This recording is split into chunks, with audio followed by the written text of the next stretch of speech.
स्वर्ग और नरक। एक बुजुर्ग औरत मर गई। यमराज उसे लेने आए। औरत ने यमराज से पूछा, आप मुझे स्वर्ग ले जाएंगे या नरक? यमराज बोले, दोनों में से कहीं नहीं। तुमने इस जन्म में बहुत ही अच्छे कर्म किए हैं, इसलिए मैं तुम्हें सीधे प्रभु के धाम ले जा रहा हूँ। बुजुर्ग औरत खुश हो गई, बोली, धन्यवाद, पर मेरी आपसे एक विनती है। मैंने यहाँ धरती पर सबसे बहुत स्वर्ग नरक के बारे में सुना है।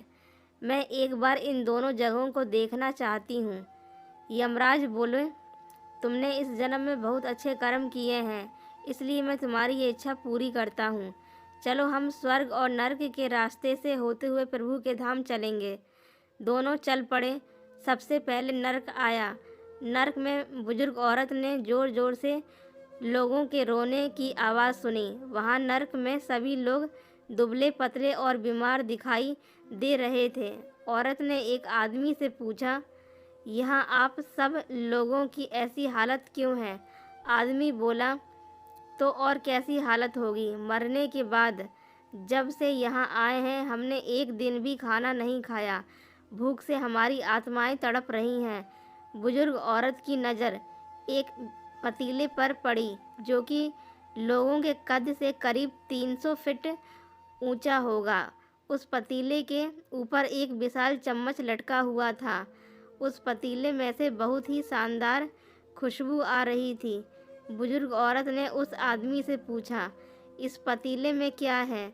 आदमी मायूस होकर बोला, यह पतीला बहुत ही स्वादिष्ट खीर से हर समय भरा रहता है। बुजुर्ग औरत ने हैरानी से पूछा, इसमें खीर है तो आप लोग पेट भर के ये खीर खाते क्यों नहीं? भूख से क्यों तड़प रहे हैं? आदमी रो रो कर बोलने लगा, कैसे खाएं? यह पतीला 300 फीट ऊंचा है। हम में से कोई भी उस पतीले तक नहीं पहुंच पाता। बुजुर्ग औरत को उन पर तरस आ गया। सोचने लगी, बेचारे खीर का पतीला होते हुए भी भूख से बेहाल हैं। शायद ईश्वर ने इन्हें यही दंड दिया होगा। यमराज बुजुर्ग औरत से बोले, चलो हमें देर हो रही है। दोनों चल पड़े। कुछ दूर चलने पर स्वर्ग आया। वहाँ पर बुजुर्ग औरत को सबकी हंसने खिलखिलाने की आवाज़ सुनाई दी। सब लोग बहुत खुश दिखाई दे रहे थे। उनको देखकर बुजुर्ग औरत भी बहुत खुश हो गई। पर वहाँ स्वर्ग में भी बुजुर्ग औरत की नज़र वैसे ही 300 फुट ऊंचे पतीले पर पड़ी जैसा नरक में था।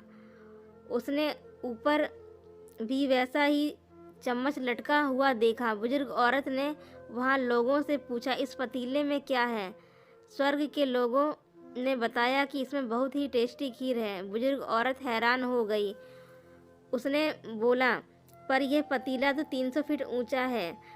आप लोग तो इस तक पहुंच ही नहीं पाते होंगे, तो आप लोगों को खाना मिलता ही नहीं होगा। आप लोग भूख से बेहाल होंगे। पर मुझे तो आप सभी इतने खुश लग रहे हो, ऐसे कैसे? लोग बोले, हम तो सभी लोग इस पतीले में से पेट भर के खीर खाते हैं। औरत बोली, पर कैसे? पतीला तो बहुत ऊंचा है। लोग बोले, तो क्या हो गया? पतीला ऊंचा है तो यहाँ पर कितने सारे पेड़ हैं। ईश्वर ने यह पेड़ पौधे, नदी, झरने हम मनुष्यों के लिए उपयोग में लाने के लिए बनाए हैं। हमने इन पेड़ों की लकड़ी ली, उनको काटा, फिर लकड़ियों के टुकड़ों से विशाल सीढ़ी का निर्माण किया। उस लकड़ी की सीढ़ी के सहारे हम पतीले तक पहुँचते हैं और सब मिलकर खीर का आनंद लेते हैं। बुजुर्ग औरत यमराज की तरफ देखने लगी। यमराज मुस्कुराए और बोले, ईश्वर ने स्वर्ग और नरक मनुष्य के हाथों में ही सौंप रखा है। चाहे तो अपने लिए नरक बना ले, चाहे तो अपने लिए स्वर्ग। ईश्वर ने सबको एक समान हालातों में डाला है। उसके लिए उनके सभी बच्चे एक समान हैं। वह किसी से भी भेदभाव नहीं करते हैं। वहाँ नरक में भी पेड़ पौधे सब थे और वह लोग खुद ही आलसी हैं। उन्हें खीर हाथ में चाहिए। वह कोई कर्म नहीं करना चाहते, कोई मेहनत नहीं करना चाहते, इसलिए भूख से बेहाल हैं। क्योंकि यही तो ईश्वर की बनाई इस दुनिया का नियम है। जो कर्म करेगा, मेहनत करेगा, उसी को मीठा फल खाने को मिलेगा। Thanks for watching.